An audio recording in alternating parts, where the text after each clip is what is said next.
Friends good morning welcome back to my channel. आशा करी তোমরা সবাই ভালো আছো, আমিও ভালো আছি। আজকে দেখো সকাল সকাল কাজকর্ম করে নিয়েছি, যদিও বা সকাল সকাল প্রত্যেক দিনই আমার কাজ হয়ে যায়, তবুও আজকে একটু তাড়াতাড়ি করেই করেছি, কারণ আজকে যাব সরস্বতী পুজোর বাজার করতে। তাই তাড়াহুড়ো করে রান্না করে এদিকটা কমপ্লিট করে তারপরে বাজারটা সেরে নিয়ে চলে আসবো। ভেবেছিলাম সন্ধ্যার পর যাব, তো দাদা বলছে তখন আর ঠাকুর নাকি ভালো পাওয়া যাবে না, তো আগের থেকে গিয়ে ভালো করে ঠাকুর পছন্দ করবে বলে বলছে দুপুরবেলা যাবে।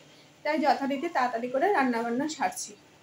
এখনও পর্যন্ত ব্রেকফাস্ট কেউ করেনি, কারণ আগে খিদেই পাইনি, ব্রেকফাস্ট করবে না। তা বলছে একটু পরে করব, কিন্তু আমি রান্না কিন্তু বসিয়ে দিয়েছি, চলো তোমাদের সঙ্গে শেয়ার করি।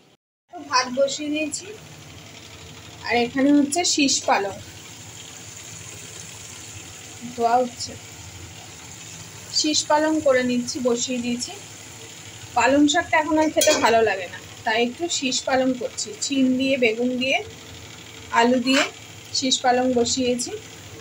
এটা প্রায় হয়ে গেছে, নামাবো, একটুখানি অল্প একটু মিষ্টি দিয়ে নামিয়ে দেবো। এখানে ভাত বসিয়ে দিয়েছি, তোমাদের দেখালাম। আর এখানে মাছটাকে ফ্রিজ থেকে বার করে এনে এখানে রেখেছি। মাছটা পুরো আটকে গেছে, ফ্রিজে ছিল যেহেতু। কাতলা মাছ এনেছে দুদিন আগেই। আমার একদম পছন্দ না কাতলা মাছ খেতে, আর যখনই আনবে তখনই এত এত করে মাছ নিয়ে আসবে, মানে কি বলবো, আমার একদম ভালো লাগে না কাতলা মাছ খেতে, কেন কে জানি। এখন আর খেতে বাজারে গেলেই বেশি করে কাতলা মাছ, তারপরে অন্যান্য মাছ তো আনি, কাতলা মাছটা দাদা মাছ আনবেই। তো যাই হোক, এখনও টিফিন করিনি, সবে মাত্র চা খাওয়া হয়েছে। তো রান্নাবান্না তাড়াতাড়ি করে নিই, চলো। এরপর যাব হচ্ছে পুজোর বাজার করতে। আর দেখো বাইরে হালকা হালকা করে রোদ উঠছে, সকাল থেকে কিন্তু মেঘলা ছিল, এখন দেখছি একটু একটু করে রোদ উঠছে। কালকে তো খবরে শুনলাম যে সরস্বতী পুজোর সময় বৃষ্টি হবে, কি জানি। আজকে ওয়েদারটা দেখে আমি তাই ভাবছি যে বৃষ্টি হবে নাকি যেন নাই হয়। পুজোর সময় বৃষ্টি হলে ভালো লাগে না ঠিক। কাতলা মাছের পেটিগুলো নিয়ে নিয়েছি, এবার মাছগুলোকে ভাজা বসিয়ে দেবো।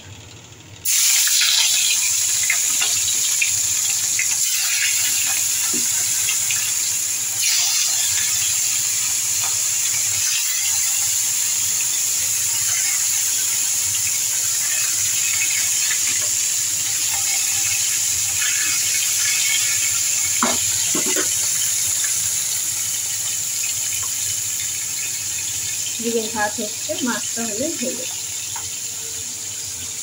মাছ ভাজা হচ্ছে দেখো, আর এখানে মাছের জন্য মশলা ভিজিয়ে নিয়েছি।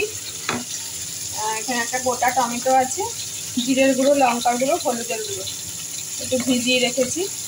মাছে আলু দেবো না, একটুখানি মানে কারি মতন করব, মাখা মাখা করে, কারণ আলু দিয়ে ঝোল ভালো লাগে না খেতে সবসময়, ওই জন্য ভাবলাম এইভাবেই করি। আর কাতলা মাছের পেটি দেখে আমার একটা কথা মনে পড়লো, আমার না এরকম কী বলতো, বিয়ের আগে আমার বাবাও এরকম যখনই কাতলা মাছ আনতো এরকম পেটি দেখে আনতো, আর দাদাও দেখি বেশিরভাগই যখন কাতলা মাছ আনে এরকম পেটি দেখেই মাছ আনে, তাই আজকে আমার সেই কথাটা মনে পড়লো।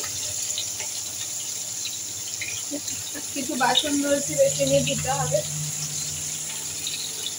আর সবজি যেগুলো একটু পরিষ্কার করবো। এদিকে তো সব ক্লিন আছে, ছেলে ওপরে পড়তে বসেছে।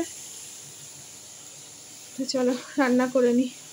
মাছ রেডি হয়ে গেছে, ঝোল করিনি, একদম মাখা মাখা মতন করেছি, আর আলু ফালু দিয়ে। সবসময় আলু দিয়ে মাছের ঝোল একদম ভালো লাগে না।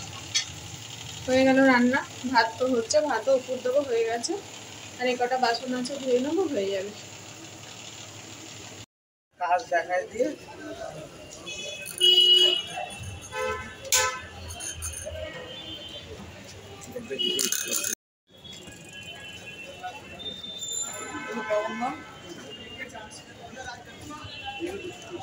বাবা এই পছন্দ কর বাবা, এগুলো মানে স্কুলের বল, মানে বড় বড় ঠাকুর কি বাড়িতে বড় হয়ে যায়, রিয়াদিদের বাড়িতে বড়। হ্যাঁ হ্যাঁ, রিয়াদের বাড়িতে অনেক বড় ঠাকুর।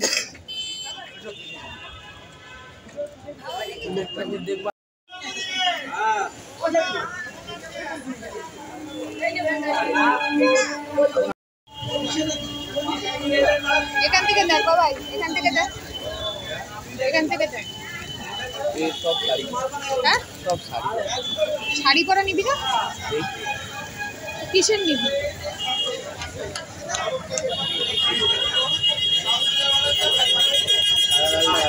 হ্যাঁ, এইটা এইটা ওটা কত গো মাসি?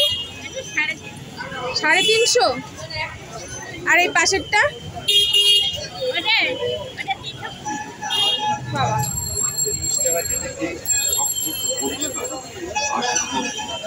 এই ঠাকুরটাও ভালো লাগছে, দেখ ছোটর মধ্যে।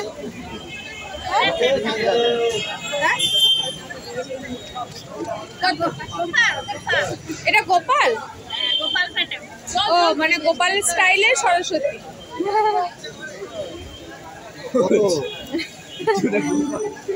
না মাস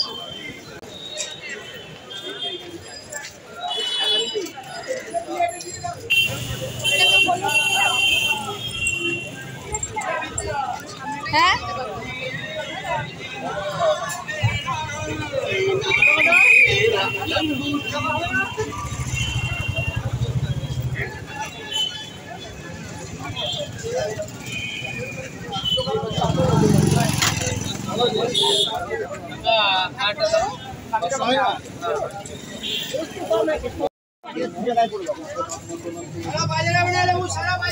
দু জায়গায় করে দাও 600 300 করে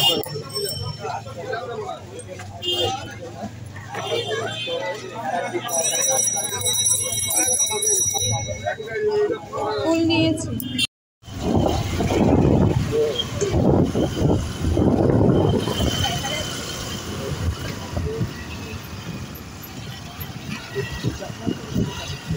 হ্যাঁ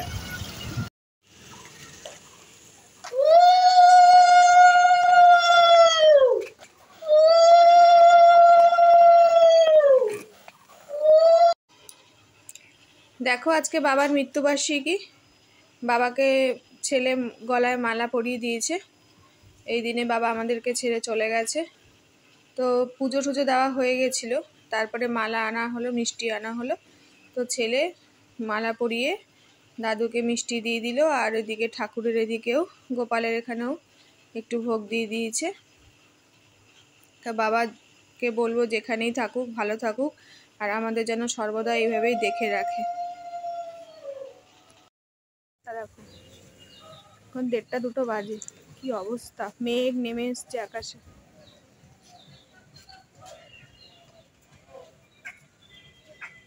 পুরো অন্ধকার। ছেলে এখন সরস্বতী পুজোর প্যান্ডেল না মানে ঠাকুর ঘরটাকে সাজাচ্ছে। ও প্রত্যেকবার সরস্বতী পুজোতেই এরকম সাজায়। এটা কয়েক বছর আগে, তাই 5-7 বছর আগে হবে, এরকম সাজিয়েছিল। এবার এই গোল্ডেন দিয়ে করছে। একটু সাইড করো। এখনো রেডি হয়নি, মানে সবে শুরু করেছে। একা একা যা পারে করে, তাও তো করে উদ্যোগটা নিয়ে। আর আমার তো এত ছোট ঠাকুর ঘর, কি বলবো, এর মধ্যেই আমাকে পুজো করতে হয়। বাইরে ছাদে করতে পারি, কিন্তু কি বলতো, ওই খোলা জায়গা ঘর ঠর থাকে, ভীষণ প্রবলেম হয়। তারপরে ঠাকুরের উপরে ছাউনি না হলে হয় না, ঘরটা থাকে ওই রকম, ওই কারণে আমার ভালো লাগে না ওইভাবে পুজো করতে। ঘরের ভেতরে পুজো হবে, এটাই ভালো। তো যাই হোক, এখন হচ্ছে, রেডি করছে, পুরো কমপ্লিট করে নিক, তোমাদেরকে দেখাবো। এই দেখো গোপালকে শোয়ান দিয়ে দিয়েছিল শাশুড়ি, ও ধরে পুরো শুইয়ে দিয়েছে, মানে সরিয়ে দিয়েছে খাট ধরে, ঘুমন্ত অবস্থায়। আজকের দিনে তো আমার শ্বশুরমশাইও চলে গেছিল, তাই শ্বশুরের কি বলবো আর, মানে খুবই খারাপ লাগছে। তখন ছেলের বয়স ছিল 1 মাস 9 দিন, আর এখন ছেলে 18 বছর হয়ে গেল। অনেক দিন হয়েছে বাবা চলে গেছে। তা বাবার উদ্দেশ্যে একটা কথাই বলবো, যেখানেই থাকুক বাবা খুব ভালো থাকুক, শান্তিতে থাকুক, আর আমাদেরকে সবসময় এইভাবেই দেখে শুনে রাখুক, সবাই ভালো থাকুক।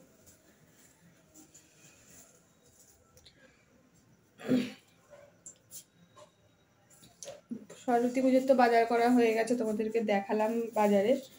আর এই বাসনপত্র মেজে ধুয়ে রেখে দিয়েছি। কাল সকাল সকাল পুজো, 9টা থেকে 9:30টার মধ্যেই ঠাকুরমশাই আসবে বলে গেছে, তাই বাসন কোসন সব ধুয়ে ঠুয়ে রেডি করে রেখে দিয়েছি। বাজার টাজারও কমপ্লিট হয়ে গেছে, ছেলে এখন ডেকোরেশন করে নিক, তারপরে তোমাদের সঙ্গে শেয়ার করব। দেখো সাজানো কমপ্লিট হয়ে গেছে ওর, দেখিয়ে নিই একটু তোমাদের। এটা হচ্ছে গত বছরের সরস্বতী, আজকে মঙ্গলবার বলে বার করিনি, কালকে বার করব। এই যে এইভাবে সাজিয়েছে, আসলে ছোট জায়গা তো,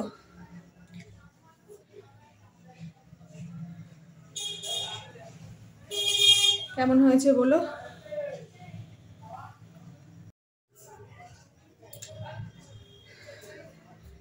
তো এবার নিচে যাব, রান্না বান্না করব। তো আজকের ব্লগটা এখানেই শেষ করে দিই। গুড নাইট, সবাই ভালো থেকো, টাটা।